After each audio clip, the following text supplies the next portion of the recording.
Jeff Docking. I'm the president of Adrian College.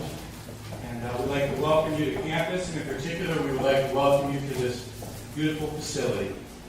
You know, this is the first major event that we've had in this room since its renovation, but it was built in 1860.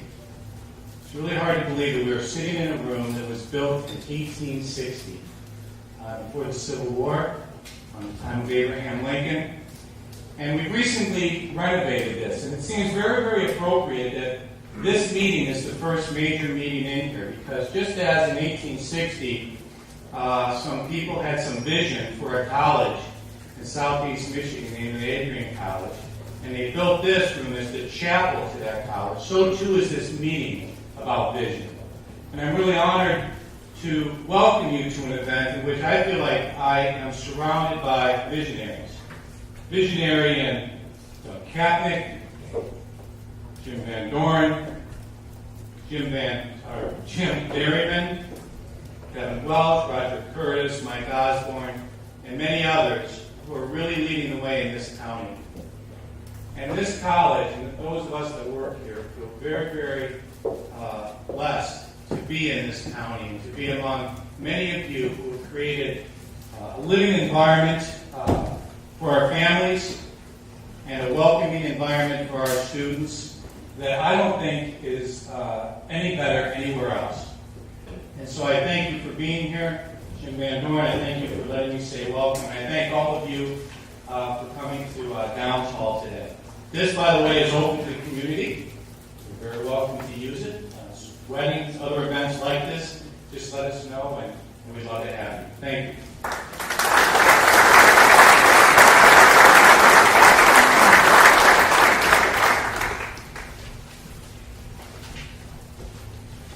Well, that says I'm Doug Kapnick, and I really am. Good afternoon. On behalf of the Lenawee Now staff and your board of directors, I want to thank each and every one of you for supporting economic development in Lenawee County. All of us, you and me, we understand that economic development and jobs are vital to the future of this community. We know that what we do today for economic development will have a positive impact on the future of this community. At Lenawee Now, we understand the importance of our job. We also understand the challenge of our job. And the Lenawee Now staff, supported by the board of directors, has been working hard to bring new jobs to Lenawee. It's been very busy and a very exciting time for us. Working together with our economic development partners, we have been successful in retaining jobs and bringing new jobs to Lenawee. Together, we have celebrated our past successes, and I'm here to tell you today that the future will bring many more successes that we will celebrate together, and I think that's very, very good news.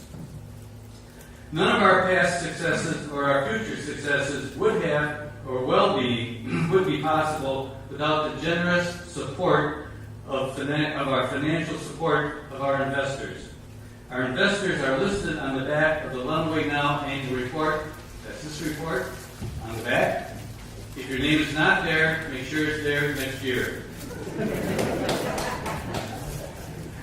I want to thank each and every one of our supporters for your support, and I think we ought to give ourselves a round of applause.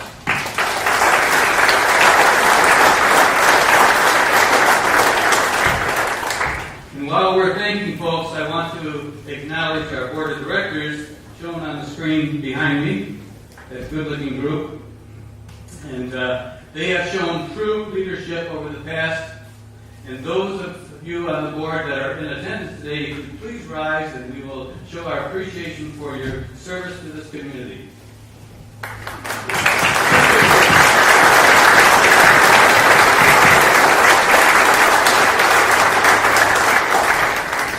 Now, since I was limited to 2 minutes, on with the show.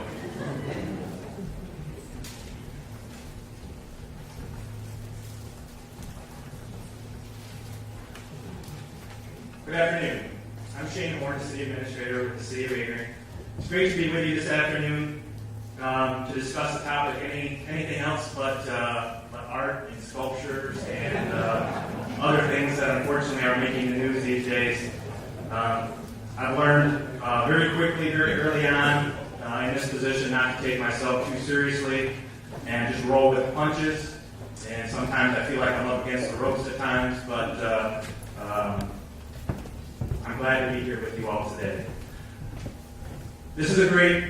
This opportunity, talking about the sculpture and the art, is a great opportunity to solicit and to receive, garner public input. I think that's a great process as in local government and government at any stage to be able to gather input, look at the idea, look at the headlines that are there. With so many things happening in the city of Adrian, I think it could always be worse, I guess, is what I'm trying to convey. It is really refreshing, to be honest with you, with all the constraints of budgets and all the time spent on compiling and putting together a budget. And many of you are aware of the city of Adrian's budget challenges, and I know that many other communities that are represented in this room are having some very similar issues with budgets. It was very refreshing to see that with all of the constraints with budgets that we are facing, Kevin Welch and our friends with Tecumseh took it upon themselves. Kevin emailed me very early on and offered up additional blue tarps if Adrian needed. Now that is truly collaboration.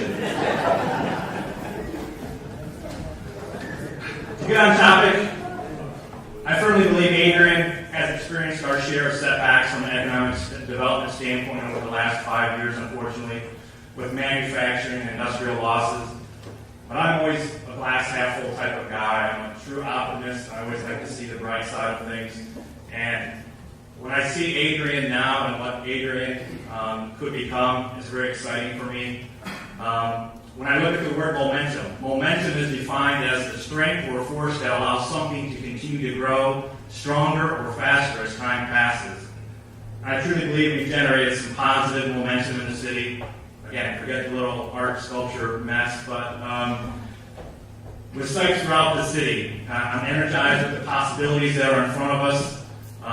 It's great to work with a great group of Jim and Tim and their staff at Lenawee now. They're truly committed to seeing growth and advancement in Lenawee County.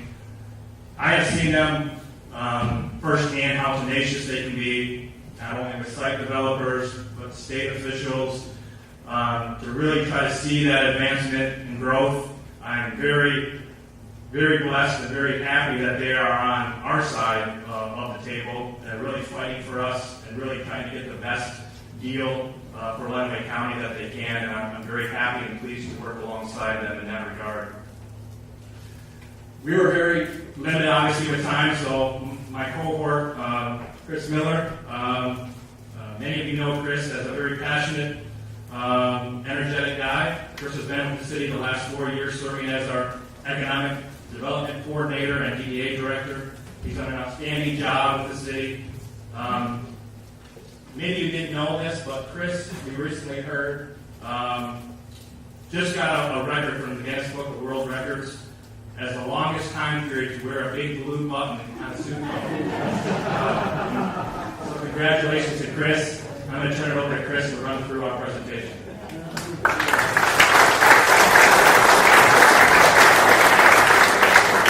I had no idea Shane was a stand-up comedian, so thank you, Mr. Horn. And I'll be continuing to set the record in case anybody's curious for some time. So let's jump right into it. The last several years for all of our local communities have been at least difficult, and in some cases extremely difficult. Counterintuitively, I think the city of Adrian has actually enjoyed some, and many of our communities have enjoyed some significant investment. So starting with our industrial customers, our two largest industrial customers or employers are Energy and Tiva. And Energy and Tiva, over the last several years, last about 3 years, invested about $30 million in new machinery, which has resulted in employment levels at higher than the pre-recession levels. So if you go in those parking lots, you can't find a parking spot because there's so much employment. So that's terrific. Adrian Steel, a longtime terrific firm in the city, is also enjoying historically high employment levels and working 3 shifts around the clock. Metcan Industries is one of my favorite stories. This is a Canadian firm that has about 70% of the Canadian steel purification market. And they are just coming to Adrian and to the United States, and this is going to be their base from which they make that same kind of impact on the American steel industry. The story of Ventures is really remarkable. At Ventures, they've been doing some incredible CNG work and actually worked through Ford Motor Company to get the F-250 approved under Ford's warranty for their CNG conversion. And they are in the final stages of getting that done with the F-150, which many of you know is the most prevalent vehicle on American streets. There's no more F-150s than everything. Many of our firms have fully recovered from the recession and are working at, again, pre-recession employment levels. Commercial investment also significant. We recently moved the Hobby Lobby from one side of Main Street to the other side of Main Street, which is not terrific news, but in this case it tripled the size of the Hobby Lobby, resulted in a $2.5 million infrastructure investment by a community partner that doesn't spend very much money on his property, and that was good news. We've seen the renovation of many businesses, new construction for several restaurants, Little Caesars and Happy's Pizza, and probably the most important thing, when the Sears store closed, we managed to bring back the most important thing, which is tools. So the Sears Home Store down in South Main carries all those important tools that I love so much. Our post-secondary institutions, Adrian College here today, Siena Heights University, are all-stars in terms of economic development. I think conservatively they both invested in capital expenditures over about $80 million the last couple of years. Is that pretty close, Jeff and Peg? And in addition to that capital expenditure, we're seeing significant growth in student bodies, additional staff. We have many young staff members from Adrian College and Siena Heights who live downtown these days. Tons of activities and thousands, literally thousands of visitors, all economic drivers for our community. If we turn to downtown, there's been some pretty remarkable development in downtown. We just run through what there was in downtown just 3 years ago. There was no sauce, there was no Governor Croswell tea room, there was no hooligans, there was no get growing, there was no brick wall, there was no awesome vines, there was no Maggard's razors, there was no Unique Nail, there was no Clockwork Studios, there was no Monarch Bank, and there was no Next Latino Grill. That's just in the last 3 years. In that same period of time, we sold 18 parcels to almost all local investors who are investing in their buildings, so it's great news. Currently, we have a number of interesting projects underway, including I see over in the corner here Mike Buku. And Mike, he's hard to get along with, but he's a terrific guy. We're so proud to have him invested in downtown. He's bought 2 buildings. If you haven't been in Dusty Steele's office, which just opened on East Maumee a couple of weeks ago, you want to take a look at the kind of quality that Mike does. So we're real excited to have him downtown, and I know Dusty is laboring through. I'm enjoying working with Mike a lot, so glad to have Mike there. Also on South Main, on South Main, part of our target market, of course, for attraction is food and entertainment. So we're really pleased that new Chipotle is coming up. And actually the picture there looks pretty old now. Today it looks a lot more like a Chipotle. That's just a couple weeks ago. On South Main also we're seeing new construction of O'Reilly's Auto Parts. And a project that was underway when we set the slides up, and it's now actually just been finished, is Cornerstone Apartments. Many of you will recognize this as the original YMCA on South Main. They had a fire last year, and we turned that lemon into lemonade. It has 28 apartments in it. All of them have been redone. There are 9 that are brand new, several that now have historic elements incorporated in those buildings. And we're working with both Adrian College and Siena Heights University to get some of their staff and students in that building. And actually several leases have already been signed, so we're really excited about that. Appreciate the support of the schools. Moving up to North Main, we've got a beautiful medical facility, the family medical clinic that's coming in right next to the park on North Main. And a little further up on some city-owned property, the senior assisted living facility that will be underway there shortly construction. Pending projects, again, we go to downtown where it's a real hotbed. We have, through the MISHDA rental rehab program, 9 residential units in upper floors that are just about to get underway in buildings like the red paint printing building that Don Taylor, Michael Saber, David Thomas, and Kerry Carrico are managing on behalf of their 20 colleagues who pooled their resources together in a story that's being told literally across the state and the nation about investing in local communities. We have fantastic new outdoor dining coming to Sauce. I don't see David here today to find out whether that's up and running yet, but hopefully soon, when these warm days, you're going to be able to go out back to the beautiful new facility there. And let's end our look at specific projects by talking about our 4 big downtown corners. So, Cornerstone, that I mentioned a minute ago, the YMCA that's been renovated, and the Gene Christopher project, which was passed into an Ann Arbor developer's hands just a couple of weeks ago at the Land Bank meeting. Then on Main and Maumee, our 4 corners right in the center of downtown, most important, we're doing a renovation or a demolition, which is going to result in a renovation, which we hope will look just like Chomp or something similar to it.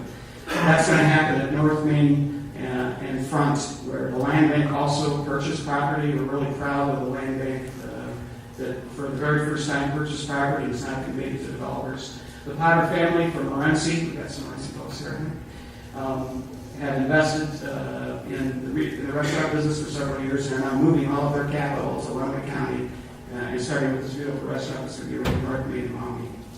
The last thing I want to mention very briefly is crowdfunding, and that's what the button, of course, is all about. Well, I got the Guinness World Record. Thank you, Shane, for that. This is a brand new education tool, or an economic development tool, which was born in Lenawee County. And Jim Van Doren loves anything born in Lenawee County, so he got this beautiful crest around now. Thank you, Jim. This is a tremendous story, and it's a Lenawee County story. Because we had a speaker in town about a year and a half ago that inspired a number of us to look at our own communities and ways to support them. Nancy Jenkins got to hear about this about this time last year for the first time, and after a couple of conversations, she assigned her young, fresh out of law school legislatively to write a crowdfunding bill, which she did in the summer of last year. And in September it was introduced, and in December it was signed by the governor, phenomenally fast, and only one legislator voted against it. Crowdfunding is a phenomenal, leading-edge way for us to bring capital into our communities, to invest in our own communities. Paul's going to talk a little bit more about the very first Michigan community to use the Michigan Mile, which is the name of the bill, Michigan Invest Locally exemption. But we're proud that it's happening right here in Lenawee County. The takeaway then from Adrian is this. All of our communities have something that people want. We have unique communities, we have authentic downtowns, we have committed partners, we have people willing to invest in us. And even in the worst recession since the Great Depression, that investment was at a remarkable level. The best is yet to come. Thank you.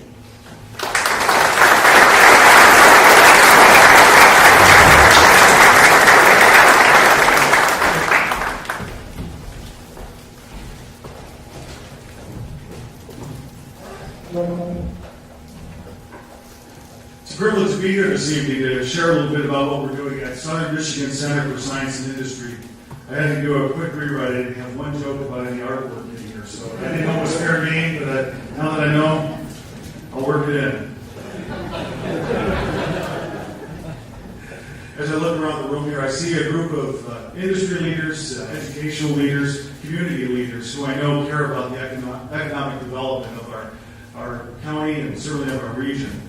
At the Southern Michigan Center for Science and Industry, it's our intent to share that work with you by meeting our regional workforce needs, by providing direct support to industry, and positively impacting our regional economy.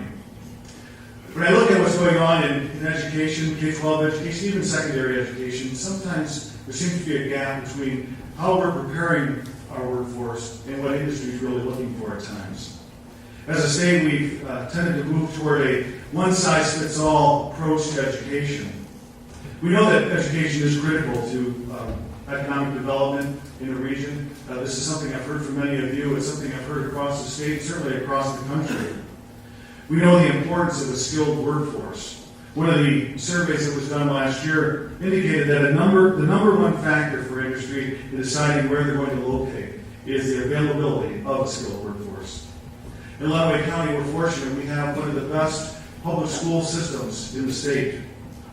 If you've noticed, have you noticed the number of schools that we have in the top 5% just in our county? We have a wonderful intermediate school district that supports our local school districts. Still, across the country, across our region, we know that there's challenges in education. Employers are reporting that a majority of graduates are coming to them and they're not workplace ready. A high number of students that are accepted to college are in need of remedial coursework at times. About half the high school graduates that attend college don't complete their college degree. This one-size-fits-all education doesn't seem to be working. There's several other challenges I suppose we have in education and in the workforce. Again, not only are students that we're sending not technically ready at times, they don't seem to have the soft skills that the industry is looking for, the time management, teamwork skills, things like that. The cost of education we know can be prohibitive for some families. The post-degree job market can be difficult, not allowing students to pay back the loans that they've gathered. Public education, we know the issues with funding there. The funding that we do receive isn't enough to keep up with inflation, let alone the state mandates that we receive on an annual basis. Clearly, something needs to change, and that's exactly what we're trying to do with the Southern Michigan Center for Science and Industry. We're trying to address these challenges that we have. We want our stakeholders to be successful. We want to be successful. Together, we want to be able to compete and to win in the global marketplace that we're working. This is exactly what we believe we're well under the way of creating at the Southern Michigan Center for Science and Industry. We believe we're going to address these issues through innovative education and training. There's a few strategies that we're focusing, 3 in particular, that we think need change. First, the need for a more effective and efficient education and training program, the curriculum that we're using. The need for alternative career paths, not that one size fits all, but particularly for high school students, alternative career paths for them. And the need for more specialized curriculum, in particular for the adult learner, or for industry and their particular needs. We think we do have a solution for effective and efficient education and training, and it starts by asking the same question that industry asks on a daily basis. How can we do what we do better? How can we do it more efficiently? How can we do it with less expense? The solution that we're applying to effective and efficient education and training is blended learning. Blended learning is the key to the curriculum that we're using in this program. It does contain the face-to-face contact with a highly qualified teacher like we have in our traditional programs, but it also is self-paced. It ensures that students are learning and not just moving through curriculum. It's hands-on, it engages students, and again, ensures that they not only have learned, but that they can do. And it contains virtual learning, which it engages students even further and makes the curriculum even more flexible. You may have heard the governor use the phrase, any time, any place, any way, any pace. What we're talking about there is making learning about the student, making sure we're engaging students in learning, individualizing it where we can and how we can to meet the students' needs, making time and resources the valuable commodity that they are. We also believe we have a solution for alternative career path, not the one-size-fits-all. Our high school program, we have a couple slides of the curriculum that we'll be using for both the pre-engineering program and the advanced manufacturing program. It's a high school curriculum that's a deep dive into the curriculum. Both paths, the pre-engineering and the advanced manufacturing, give students the confidence and the skills that they need so that they could go out and gain an entry-level position immediately upon graduation of high school, or go on for a 2 or 4 year degree if they would choose in engineering or manufacturing. They receive the knowledge and the hands-on experience that will make them team-oriented problem solvers. If they choose to, they can go on in some of our certification programs that we have for adults and gain other skills and knowledge. We also believe we have a solution for specialized curriculum. The specialized curriculum is the adult curriculum that we're offering. Again, it's that same blended approach, that same deep dive into the curriculum, but making it even more agile, more flexible for the needs of the adult learner, and especially for the needs of industry, which is to be more effective and efficient. The first adult program we're going to be offering will be starting this spring yet. It's a certification as a CNC operator, technician. But what we're trying to create is more than somebody that's just pushing a button, get the machine started and run some parts. We want somebody who understands the machine, who can be creative with the machine and help an industry, help a company continuously improve, grow, and succeed.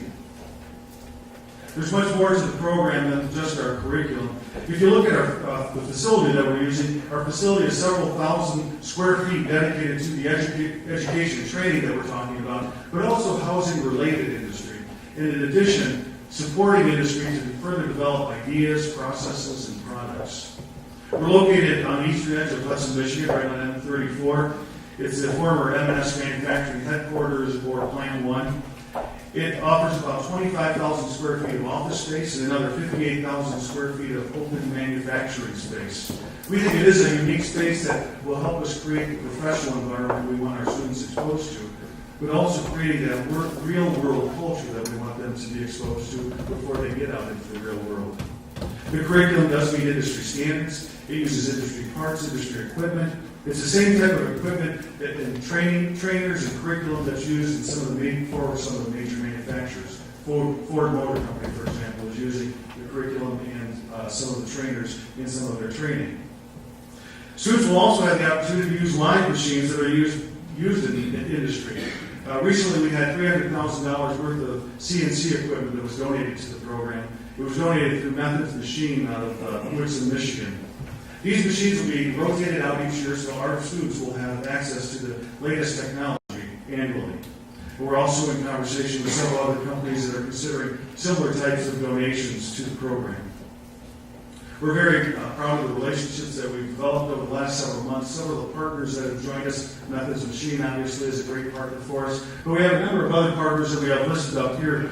And these people, these groups, these organizations, these companies have been a big part of helping us create the vision of who we are and what we can become. They've been great advisors to us along the way. They've provided financial support and found many other ways to assist us along the way. But we also have partners who are leasing space from us. They see the value of putting their company where all this other activity is going on.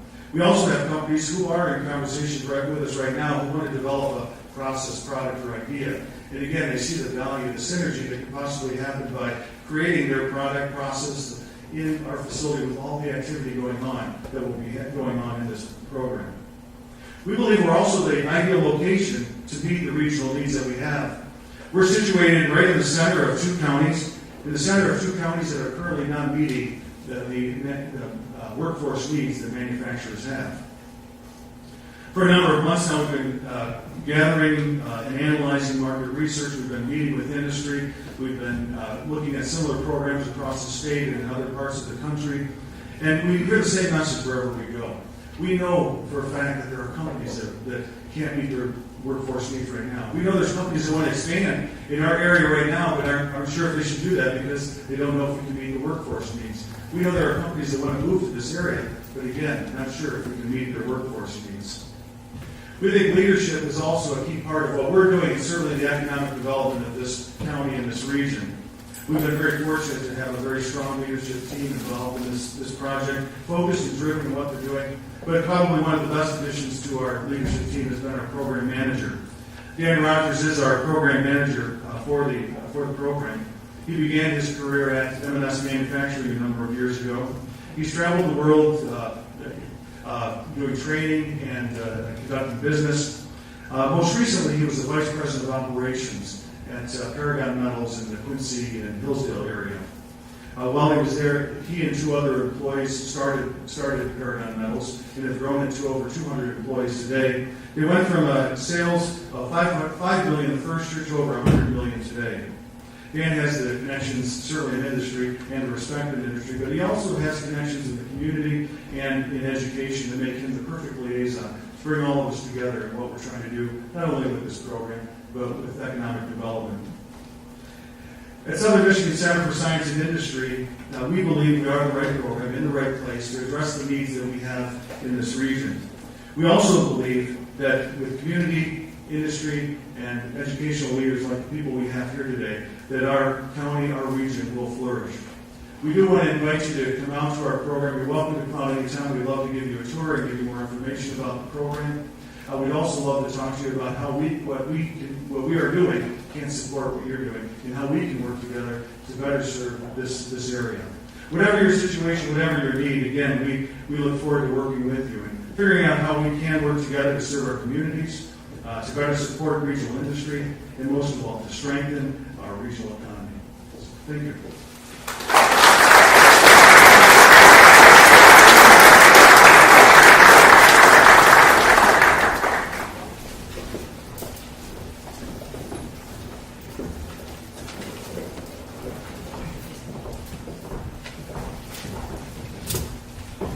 Good afternoon. I'm Kevin Hall, City Manager in Tecumseh, and Paul Holtz, the Economic Development Director in Tecumseh. Before I turn it over to Paula for our real presentation, because she does all the work, I just get to stand here. And in our usual style, we usually pick on a few people and give a couple of words away, so hopefully at the end of the presentation, Shane and Chris are so friendly with us because we weren't going to hold the art jokes back a little bit. So, with that, just give me forewarning. Before I turn it over to Paula, just a couple of acknowledgments. Our mayor, Dick Johnson, councilperson Vicki Filo are here. I don't think any other councilperson walked in at the last minute. And I do that even though my review is at least 9 months late. So remember that. Secondly, to acknowledge Tim and Jim and the fine work that they do. I don't think our relationship has ever been better. We talk quite frequently. We don't really have a need for meetings anymore because we talk so often, and I think the relationship couldn't be better. I also want to acknowledge Chris Miller. And Chris, could you come up for a second? I was at a MML conference maybe a month or so ago, and Chris received an award for his work on the crowdfunding bill. And they gave him an award in part because I think he had the record of wearing the largest button ever. Well, we didn't quite think it was big enough.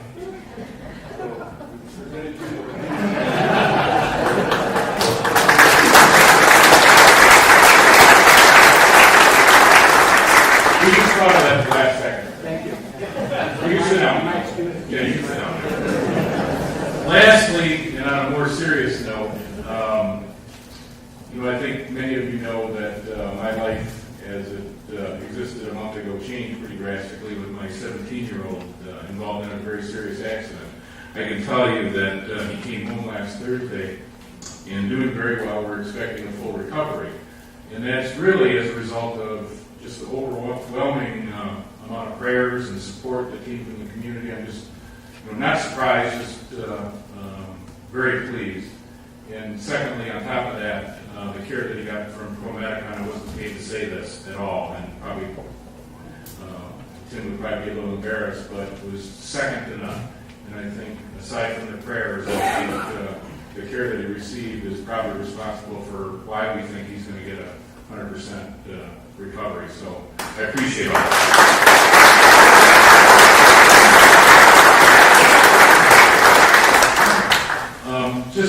We do have a few gifts to give away, and for those that have been to these presentations in the past, we usually have a couple of trivia questions, and some of them are probably repeat if you've been here before. First one is, first person that raises their hand receives an official Tecumseh mug. We have quite a reputation with the mugs.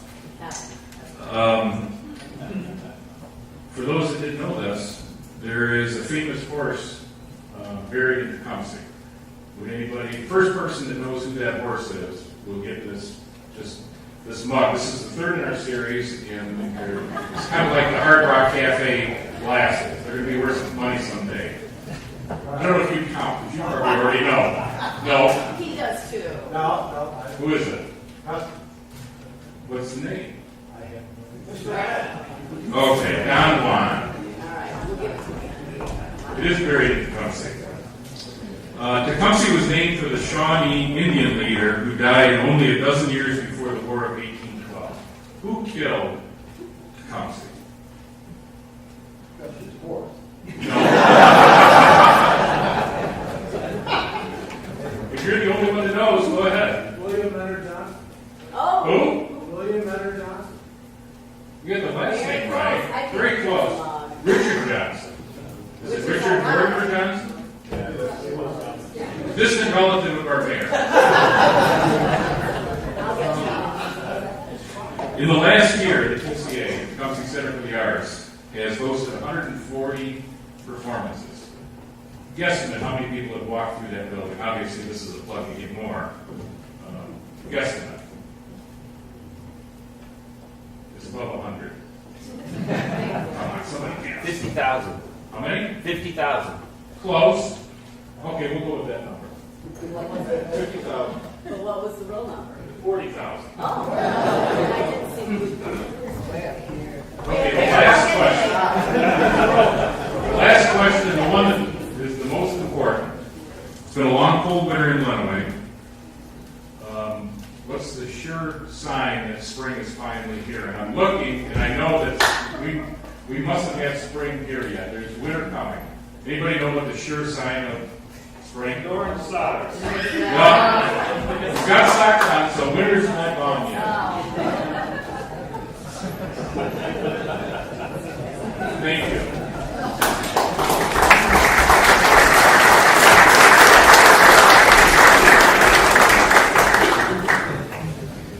Okay, thank you. Okay, so if you can cue, we got a couple pictures of our downtown. Many of you familiar with our downtown. It's certainly a nice atmosphere, and for those of you, well, all of you really know, this is what brings entrepreneurs to our towns. It's also what, can we skip one? There we go. It's also what makes people want to start businesses and bring their businesses to town. So we're very proud of our downtown. Here's a typical Tecumseh family. They're awful cute, they're smiley. We actually regulate that by ordinance. It works very well for us, if you don't mind. But I'll talk about what's been going on in the last year or so. Most recently, actually last weekend, J Tree Cellars opened a new winery. Actually a wine tasting room in our Tecumseh Community Center and our Hayden Ford Mill. It's actually a really nice addition to our repertoire in downtown Tecumseh. We've got a couple pictures of what that looks like. That's actually our old mill. Is this working okay? Here's a picture of their tasting room. It's built out very nice. There's John, for those of you who may or may not know him. Super great family, lives in Tecumseh, invested in Tecumseh, and we're super happy to have them there. That nicely complements some of the other things that we have going on in Tecumseh. We have a little foodie trail, we like to call it, going on in Tecumseh. This is our second winery. We have another winery in downtown Tecumseh, which is Pioneer Winery. You would cue a slide for me. Sorry, I need to be able to control my own slides.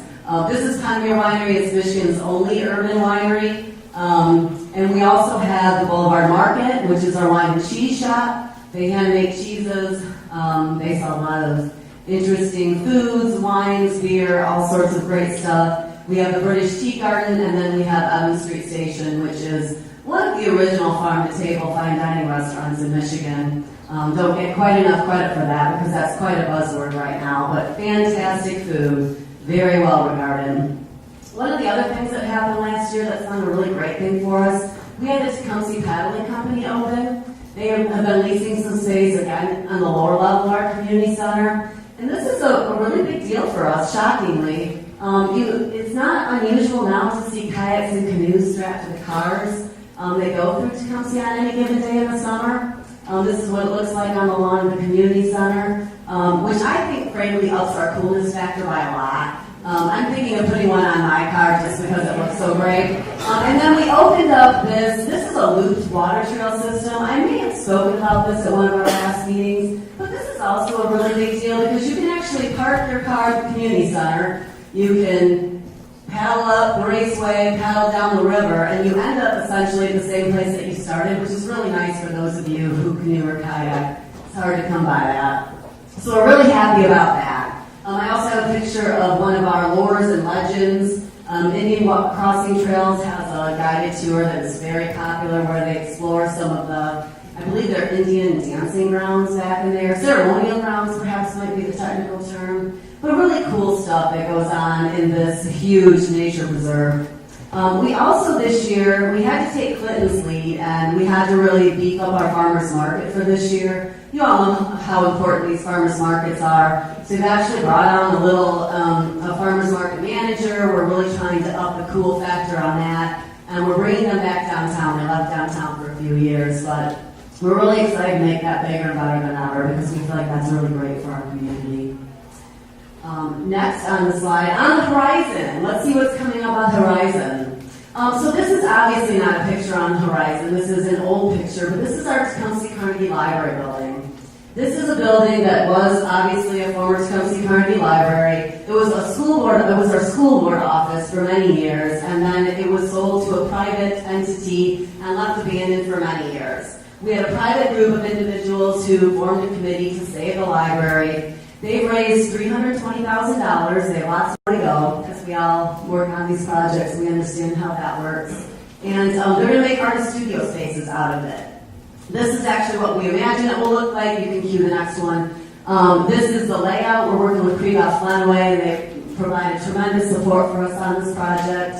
We have 5 studio spaces committed. We're hoping we can get a few more committed, and we'll pull the trigger on the renovation work. And then phase 2 actually calls for a common clay studio in the basement.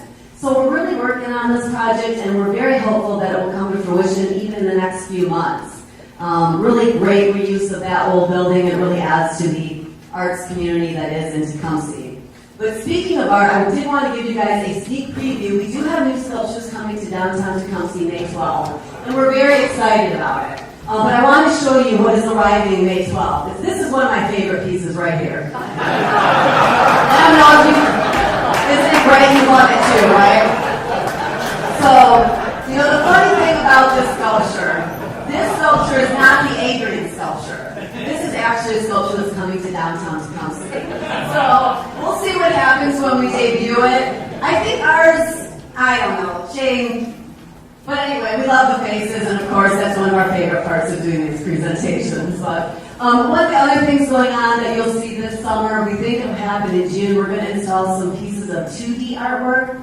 That is the side of the Boulevard Market. That shows what it's going to look like. Hopefully in a few months, we've selected 3 pieces of art. Image Gallery is going to reproduce them for us on Scrim, which apparently is outdoor ready canvas, and we're really excited about this new endeavor. Here are just some pictures of our current art. At the top right-hand corner is our Tecumseh Center for the Arts that Kevin spoke about. We have a local community art center, which is located at the bottom.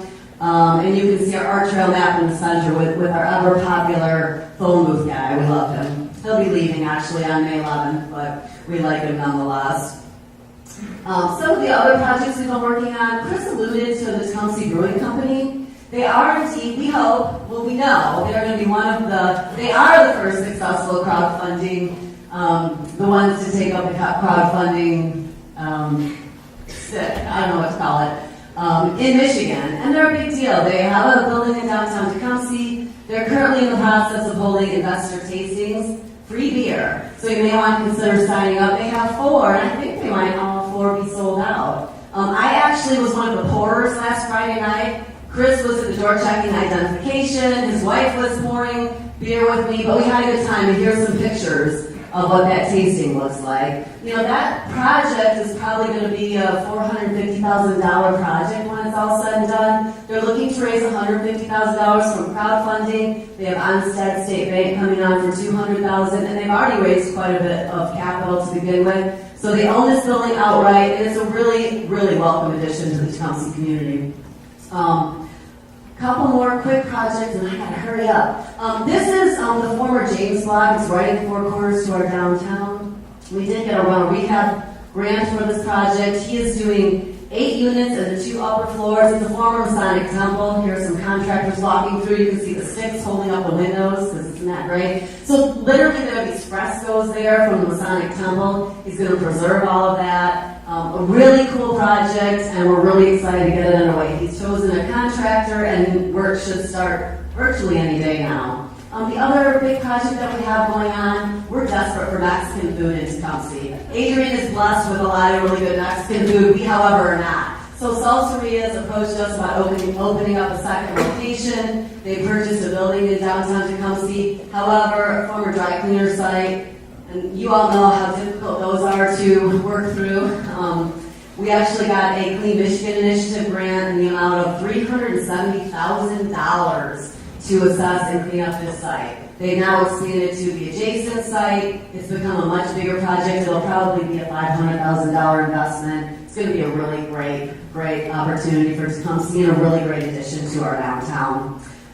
Okay, so those are just a few of the projects that we've been working on. I'd be happy to take any questions. Otherwise, we'll be hanging around till the end. We'll be happy to chat with you informally then. Thanks so much.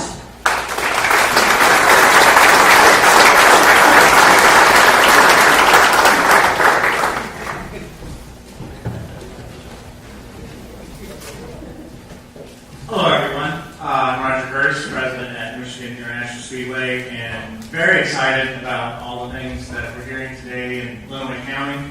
So I thought I'd take this opportunity to tell you a little bit about maybe some things about MIS that you don't know what's going on and kind of what our future holds. So I'll take a step back real quick. I said my name is Roger Curtis, not Roger Penske. There may be still a few of you in the room that think we're owned by Roger Penske. We're not. We're part of a publicly traded company, International Speedway Corporation, that owns 12 tracks around the United States. We consider ourselves the state's largest welcome center. We have about 370,000 guests that come through our turnstiles a year, and a great opportunity to promote Pure Michigan and everything that we're about, as well as the region, the Irish Hills, and Lenawee County. So, and with that, we have an economic impact of about $409 million, which is huge. To put that in perspective, which is done on an annual basis, I might add, that is larger than when the Super Bowl came to Detroit. So right in your backyard, you have this huge economic engine. I'll also add that we're the largest taxpayer in Lenawee County. I'm happy to do that. And you're going to ask, well, what drives this economic impact? 60% of our fans, our guests, come from out of state. So coming into your county are people from Indiana, Michigan, Kentucky, Pennsylvania. I got a Pocono track in my brain for some reason. And Canada. Almost 20% of our fans are coming from Canada. So you're getting a very eclectic mix of people from around the Midwest and internationally to Canada that are coming here to your county. And they're staying an average of 5 nights. That's huge. That's driving massive economic impact. And our new events, like Faster Horses. Anyone go to Faster Horses? No? Well, I've been out of town a lot, so I'm not really sure what the artwork stuff is, but it was like that slide. It probably went on to Faster Horses. Just so you know. So the good thing is we're bringing new dollars to the region, but we're also retaining dollars because we have events like Faster Horses and Tough Mudder and the NASCAR races that people in Michigan even stay for, that they would go somewhere else to attend if it was not for our events. Our vision statement, we don't make anything. We're not a manufacturer of something tangible that you can hold, an auto part or something for home development. We make memories. We have people come there and our job is to make memories. So yes, that's me conducting a wedding. One of the memories was, I'm really big on Twitter, and so I met 2 fans and said, hey, can we get married at the racetrack? And I thought, what a great memory to give them, let's do that. Then they replied back, would you do it? So I had to Google how to become a minister. I did. I spent 15 minutes and $60. I performed 2 now. I'm performing 1 this summer, and I'm renewed vows. A couple that have been coming to MIS for 40 years. Last summer it was their 40th anniversary at MIS and their 50th wedding anniversary, so renewed their vows for them. So we do, what's great, like I said, we consider ourselves more like Disney than we do a sports facility. So this vision statement is something that, look, our guests choose to spend their time and money with us. And when you, the operative word being choose, when you recognize that, your entire team realizes, hey, guest services is not just a department, it's a way of life at MIS. And it's something that we wear that on our sleeve. So we continue to act like Disney. And the next slide you'll see, we have fun. We create memories. We take fans to Las Vegas for the Cup Banquet. When I'm not presiding over weddings, I dress up like Elvis and go in the infield. We take fans to Victory Lane. Our fans give away the trophy in Victory Lane. We certainly have our corporate partners there that are very important to us, Quicken Loans, Pure Michigan, many others, and they're in there, but none of those folks would be there if it wasn't for the fans. So we try and take care of them. We painted school buses before. But we do some more of the fundamental things, too. We were the first track in NASCAR to offer free Wi-Fi to our fans last year. So we have some great technology things going on out at the racetrack. Many of you still think that we have bad traffic. We don't. I can assure you, thanks to Director Seidel at MDOT, he did a remarkable job, one that even Walt would be proud of. I mentioned Disney. We admire him a great deal. It was tremendous. When I got there, it was the worst traffic in NASCAR. It is now considered the best traffic in NASCAR. We empty all the lots in about an hour and 20 minutes. The average wait time to leave the facility once you get to your car is about 15 minutes. So no longer can anyone in here use traffic as an excuse. So we appreciate what a game changer that was for us. It truly kept 2 dates at our racetrack. Capital improvements. We've had a very antiquated facility. Our scoreboard at PA were literally from 1968 when the track was built. So over the last few years, we've invested about $80 million in the facility. And like, for example, the fireplace, that's part of our indoor-outdoor suites. We have all new suites along Pitt Road. Just to give you an idea, you can see the new scoreboard. And down there in the lower left, that's actually a campground. So it's not as rudimentary maybe as some of you thought. The new events, I mentioned Fast for Horses. This was something that was really important to us. What could we do that obviously would help our bottom line, drive more business, but something that would add to the quality of life to people that live here in Lenawee, Jackson, Hillsdale, Washtenaw County. Something that's going to retain businesses because employees have something else to do, and something that can be used as an attraction to bring people here and maybe new businesses. So I hope everyone is a NASCAR fan, but if you're not, we've added the Michigan Wine and Beer Festival. We've added Fast for Horses. We've added Tough Mudder. We've got a lot of new events coming this year as well, and maybe even some more on the horizon. I want to talk about a few things we do in the community too. Track and Explore, Dr. Docking. We're very proud of an award-winning partnership where the professors here and some of the students host K through 12 graders from all around the region. They come out for a customized track class, if you will, that runs everything. You can imagine the young kids get to hold snakes and turtles and things like that, all the way up to the higher grades are doing water quality testing and learning about the ecosystem. So we're very proud of that partnership, and it's had a huge impact with almost 2,000 kids last year in its inaugural year coming out and enjoying the beautiful 1,400 acres in the Irish Hills and also learning with a great hands-on experience. And this year I think it'll be even more fantastic. We have the nation's largest single-day blood drive, Spirit of America, on 9/11. We appreciate all of you that have been out to be a part of that. We host the Michigan High School Cross Country Boys and Girls Championships. We have beautiful 1,400 acres, and they run around there. Formula Society of Automotive Engineers. There are people from all over the world that are coming in for that in May. They do a fantastic job out there. I believe there's about 100 schools represented by 20, maybe even 30 countries. That are staying here for about a week and working on projects out at MIS. So I want to mention a couple others real quick that didn't maybe make that list.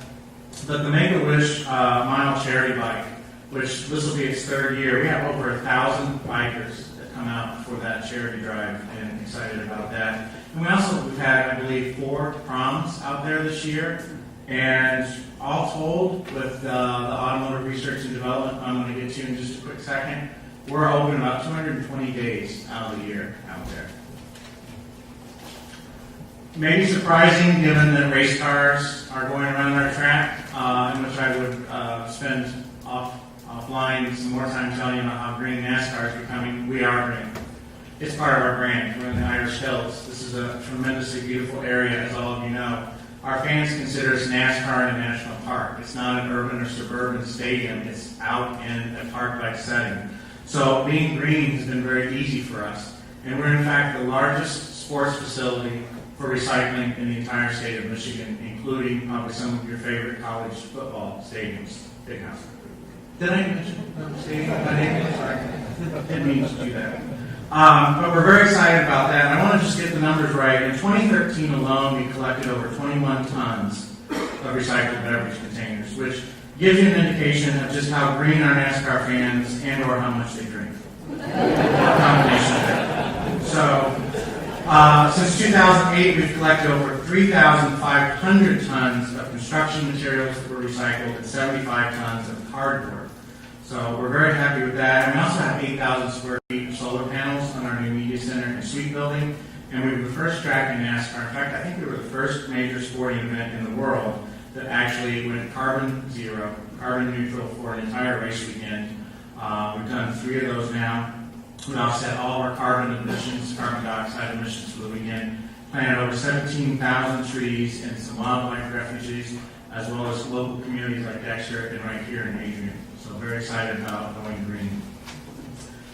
And this is another key initiative for us because the future is now. We've partnered with, going way back to 2009, with Director Seidel. He helped us with our traffic, got to know our facility, and we're now partnered with Governor Snyder, the NEDC, MDOT, and several of the Michigan universities, Tree and several others, in doing connected vehicle and autonomous vehicle testing out of the racetrack.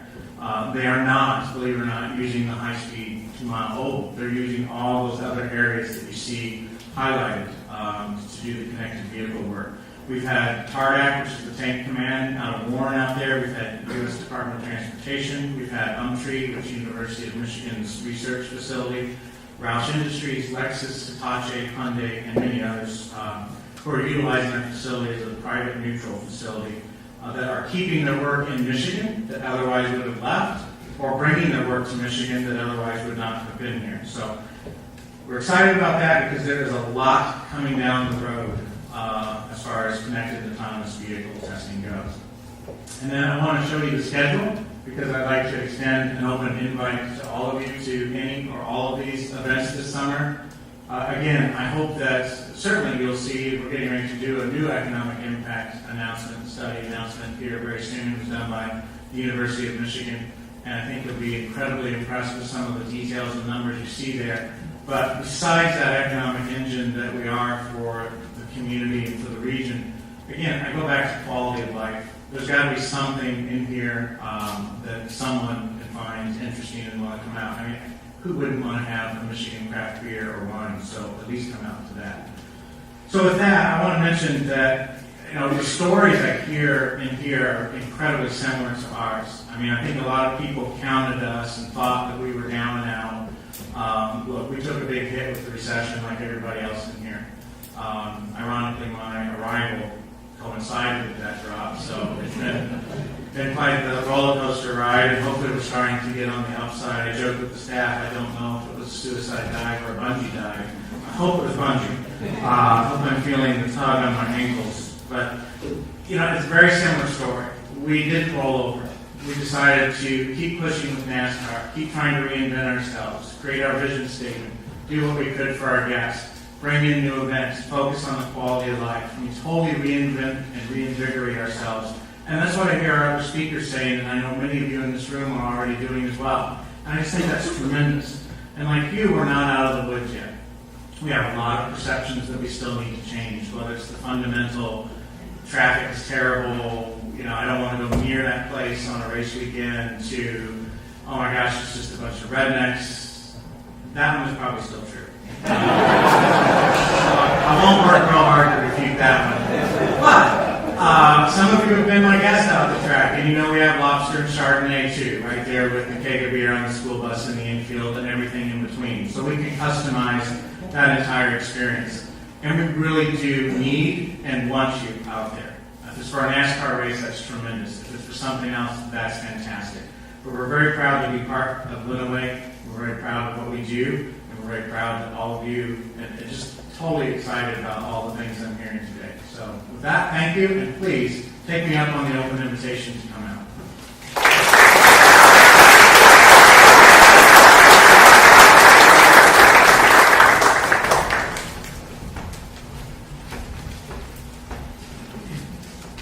So when Mr. Van Dorn invited the city of Mercy to speak a while ago, I think we were kind of lost for words on what to even say. So last week we got together as a joint school board city council, and from there we found that leadership in Morenci is new. Mr. McCarron, Mike McCarron, superintendent of Morenci Schools, has been there less than a year. I've been in Morenci less than 6 months, and so we have been collaborating. So we came in and we found out that the city was not in the best shape possible. The schools weren't in the best shape possible, so we had to do stuff differently. And what we've seen since 2010 in Morenci is a $20 million decrease in property values. That's huge for a town of 2,200 people. That's about $200,000 worth of property taxes that we're no longer receiving. We've also seen per pupil funding continue to change based on the year. And so that's affected our school system. We've seen state revenue continue to fluctuate. We've seen the school enrollment decrease as families choose different school districts. And we've seen the city continuing to use its fund balance up to about $250,000 to where we're down to $57,000 today. So we're looking at things differently. So we got together last week, and we've been putting together goal sessions in Morenci, talking about where are we going to go as a community? What are we going to do? How can we tell our story different? And that means increasing collaboration. We want to thank Carrie Dillon, who's a school board member, that was in on those conversations a few days ago and for attending today. We also want to thank our Chamber of Commerce members that are in the audience, and I want to thank Larry Silver, the general manager of General Broach. We found out immediately that we had to put together a team in Morenci. We had to put together a team that was collaborative. We had to put together a team that could focus on economic development. Within 2 months, we were able to land a strong business from Germany to start looking at our 96,000 square foot building that's been empty for about 2 years. While we didn't land that, it was the team that we put together. And thanks to Mike, thanks to Jim, thanks to Tim and Larry, we were able to get in the same room together and talk to this company and really put on a show that was incredible for the little city of Morenci. Since then, Mr. McCarron and I have had an understanding as the two administrative heads of the two organizations that are largest in Morenci that we needed to start meeting on a weekly basis or having dialogue on a weekly basis about where we could go. So we made an agreement. Anytime there's an industrial need to the community or a retention visit, the two of us would be on those visits. The relationship between the city of Morenci, like I mentioned before, last week was our first joint city council school board meeting. And the reason we did that was to challenge the community to start thinking in a different way. Mr. McCarron and I, we're not from the same community. We're not from Morenci. In fact, we don't even live in Morenci currently. So we have to challenge our boards to think differently. Tell us the story. Why did you choose Morenci? Why do you live here? So that we can appropriately tell that story when we're out recruiting different businesses and students to our school district. We do want to thank Mr. Van Dorn for obviously leading the facilitation of that discussion. It was very great. We were able to talk about how we needed to change the perception that's in Morenci, because we are on the map. It's tough to get there, but we're there, and we have to be a player. Like I mentioned, we asked the two bodies to start thinking about what the story is. Challenge the city council, challenge the school board to start thinking differently. Let's put together a brand that we can present to the community.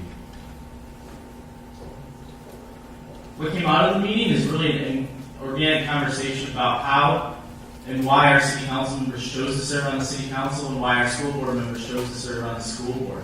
And from there, Mr. McCarron and I were given a mission, and that mission really is to start coming up with a brand for Morenci and why does Morenci exist, what's our story. Then lastly, we learned an appreciation for why we want to grow the community and why we want to prosper. And so it's been challenging. You know, the city's, we faced a lot. Property taxes have gone downhill. We've torn our fund balances both in the schools and at the city side. But you know, things are on the rise. We're going to start doing things differently. It's collaboration between our two largest entities, and that's what we feel really will start pushing us forward. Say a few words, Mike? Well, first of all, my name is Mike McCarron, and I never planned on having this job. I planned on retiring after 47 years. And somehow I ended up driving out to Morenci. I met some very good board members one night and ended up taking the job, and I told my wife I'll stay at it about 6-7 months. It's a 45-minute drive, and you can imagine it was a very pleasant drive every morning at 6:30 from Tecumseh to Morenci. This has been a wonderful year to make that drive. I want to talk about art for a second. Kevin talks about art over here, and Kevin really is not a very good art critic. About 3 years ago, one morning, I got up and I was having breakfast at the diner waiting for Kevin to come in at 7 o'clock because his clock is a little slower than mine. Because I happened to look over and this nice art looked like it had been vandalized. Well, it's kind of hard to tell because it's supposed to be a broken bench that an acorn goes through. So I called him up and I said, I think that art got vandalized. He said, I know what you're talking about, Mike. That's supposed to be like that. And he goes on and on. I go, God, I fear to be foolish, call him. About 2 days later, the police report. Art vandalized behind Martin's store. City manager doesn't understand what art really is all about. This, Morenci, when I got there, I met Mike, met some good people, got good board members, good city council members, but people had a tendency to want to fight with each other. And one thing we decided, you can't do that and prosper. People have to work together for a purpose. Dr. Docking pulled together Adrian College. I can remember what this was like 50 years ago when I was here. It's really improved. He made changes, had people upset, he had a vision, he kept working, and look what we have now. For city government, Kevin and I quite seriously went through he came just about the time I did the worst 10 years of economics you'd ever want to see. I survived as superintendent of Tecumseh, and he survived as city manager. You have to get a plan, you have to stay to it, you have to improve your community. I made him a commitment to my board to work at least 3 more years. That'll put me in my mid-70s, and that'll be about long enough, maybe. And we are determined we're going to turn Morenci around and make it a showcase for people who want to go there. We've got a young guy that really has a lot more ideas than I do, and he works real hard, and we have really enjoyed ourselves. And was I really prepared? I knew I was going to come and do this, I think, last night. So, you guys, welcome.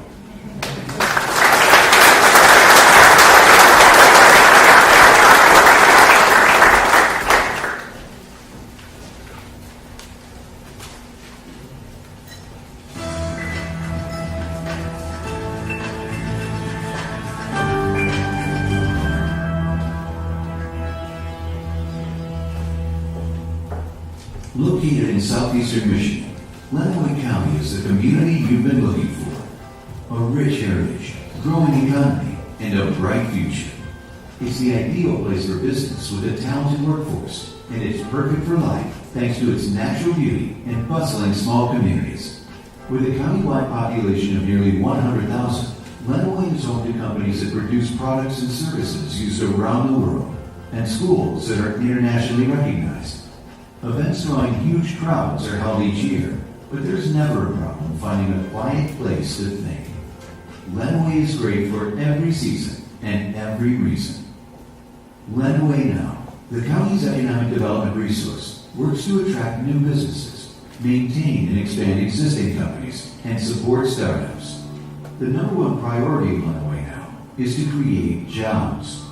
Lenawee Now has an open door to businesses of any size to coordinate efforts with local, state, and federal resources.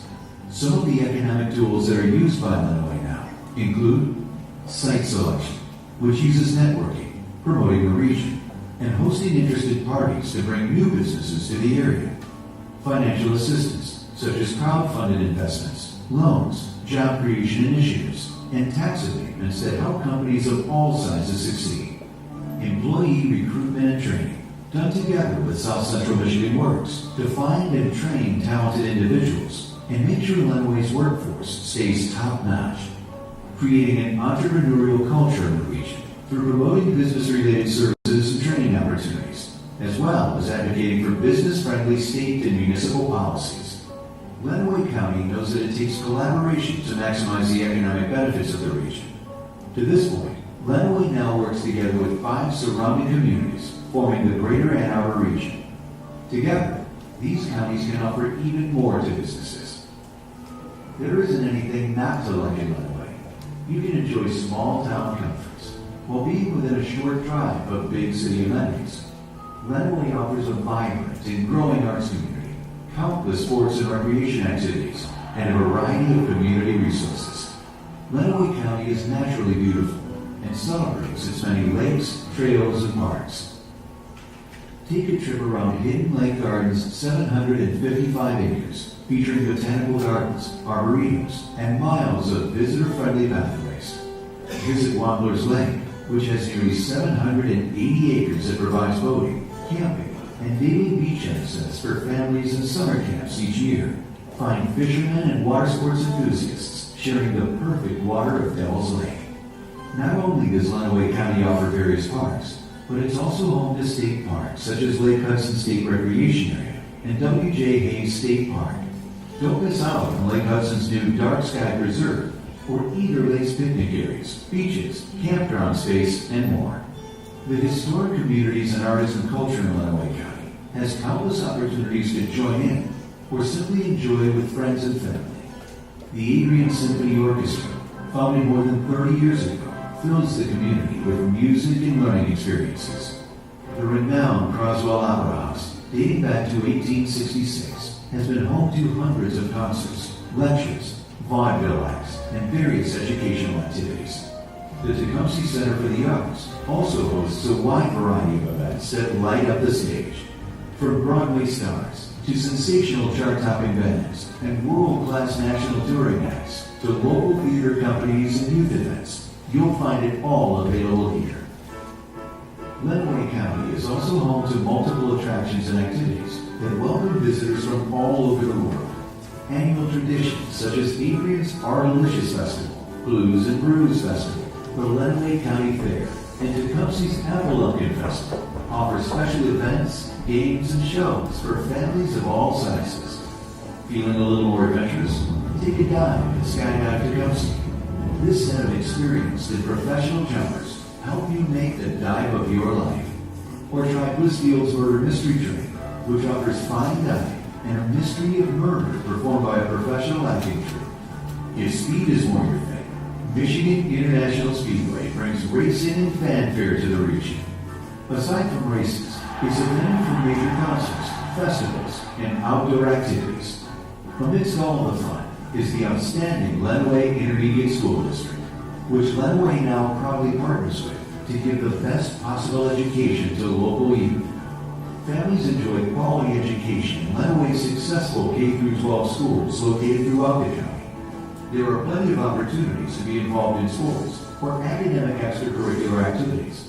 If students seek vocational training, they need not look further than the Lenawee Intermediate School District's vocational education programs, which give hands-on experience for many different career interests. The newest addition to the school district is the Center for a Sustainable Future, Michigan's first net zero energy school building, which was recently LEED certified. Lenawee is home to 3 institutes of higher learning: Adrian College, Jackson College, and Siena Heights University. The schools are not only excellent academic choices, but contribute significantly to our quality of life by way of special programming and sporting events. To maintain an outstanding quality of life in Lenawee, a group of volunteers formed One Lenawee, a grassroots effort to coordinate and promote the county's resources for maximum effect. One Lenawee strives to make Lenawee County the premier place in Michigan to live, work, learn, worship, and play.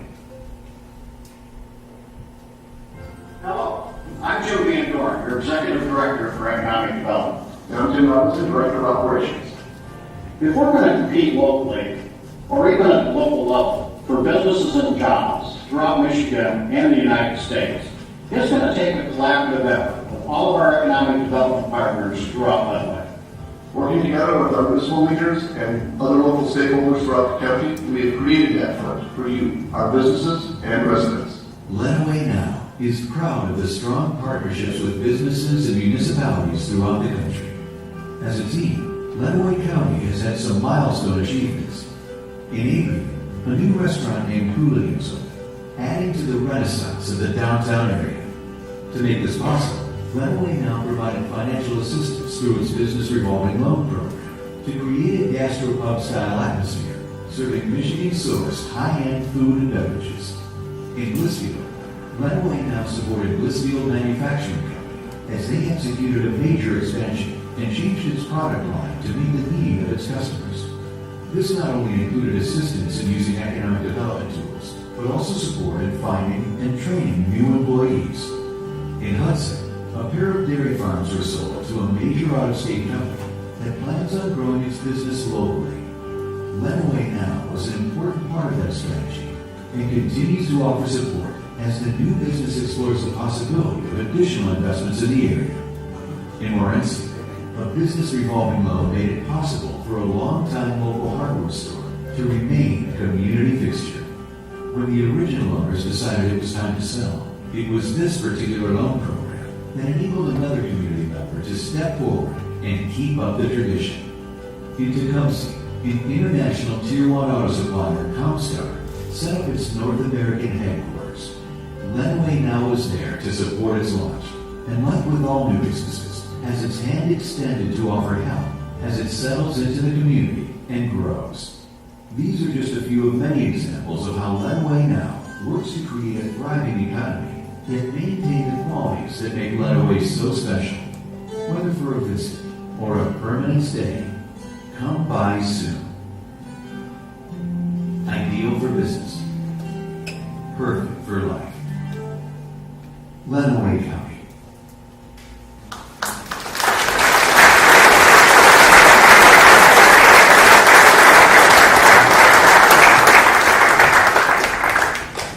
We're pretty proud of that. We want to thank Quark Productions and of course our staff, sitting here in front, Sarah and Kimberly, who worked diligently on this, along with Tim myself, who really worked with it. That's our new attraction video that when a company is coming to look to Lenawee County, we not just send them a pack of paperwork anymore, and they're going to get an actual video that says, this is the reason you want to come to Lenawee County. And let me ask you, after you watch that, when you want to come to Lenawee County?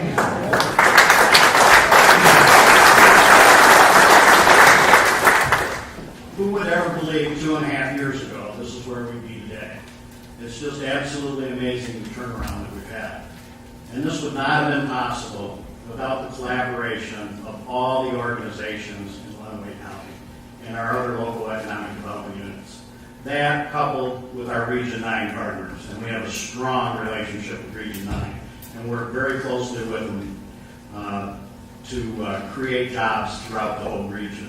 And with that, we've worked collectively to raise a number of funds and do a number of projects, working directly with the person that we use for development, Randy Gala, who's here with us this evening. We have been able to collect just short of $500,000 in grants through Randy's help and working with our Region 9 partners working together for Lenawee County and the region. So we're pretty proud of that.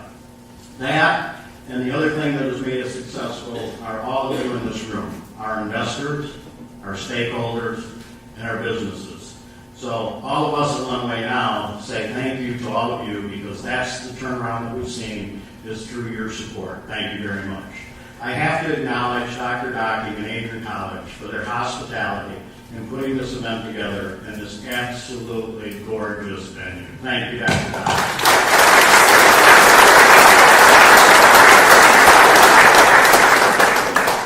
The thing I like about Dr. D, I call him Dr. D, he calls me Jimmy Van D.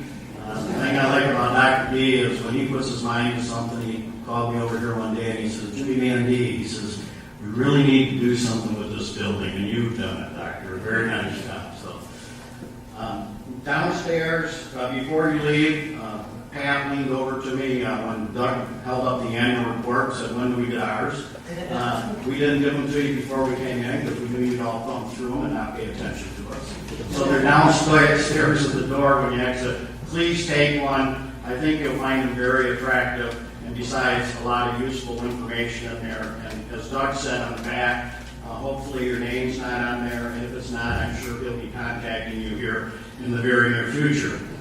So before I turn it over to Tim, but please pick those up when you go. They'll be by the door downstairs. And we look forward to networking and talking to a lot of you downstairs afterwards. I hope you can stay.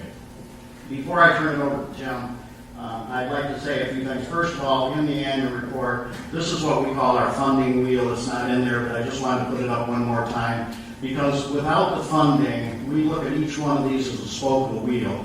And we've had a number of people come to us, and by the way, for the presenters, we have the same compound clock you have. I just wanted to make you recognize that. So we're on a limit here too. But without the funding that we receive, people say to us, well, you still, work for us in our community and work for Lenawee County. I mean, that's what you're all about. We would.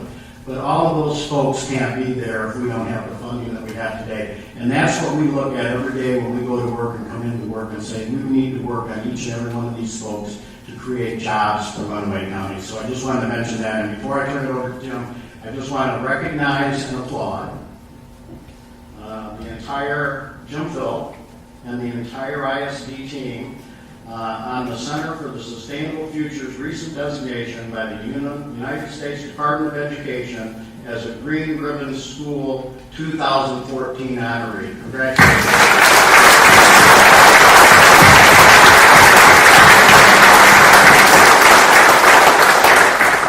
That's big time. Now I'll turn it over to the guy that really does all the work at Lenawee now, Tim Robinson. Yes. You can have a little longer. This is in your annual report. It's the highlight of what happened in 2012 and 13, so I'll just hit the big numbers. Back up one, please. 2012, almost $58 million of investment, 239 jobs, 3 new attractions. 13, $83 million of new investment, and actually, as of a couple days ago, we changed it another way to add $25 million because our friends at Milk Source have decided that it's not a $60 million investment, it's a $90 million investment. Those are going to see happy cows. 5 new attractions and 414 jobs. Next, what we've done so far this year, what's happened in Lenawee County. Let's go to the right-hand side here first. 2 new expansions, 4 new jobs so far this year. One startup, $1.2 million total investment. The prospects, what projects we're working on. That $250 million, you probably have to have $200 million worth of projects came in this week. The 400 jobs project goes to 800 jobs project. Again, those 2 new ones just came in Monday. Total attractions in the package was 3, now it's 5. I think that's it for new. That's the way to go up. I think that's it for me. I'm got 8 seconds left. Thank you. I don't like you.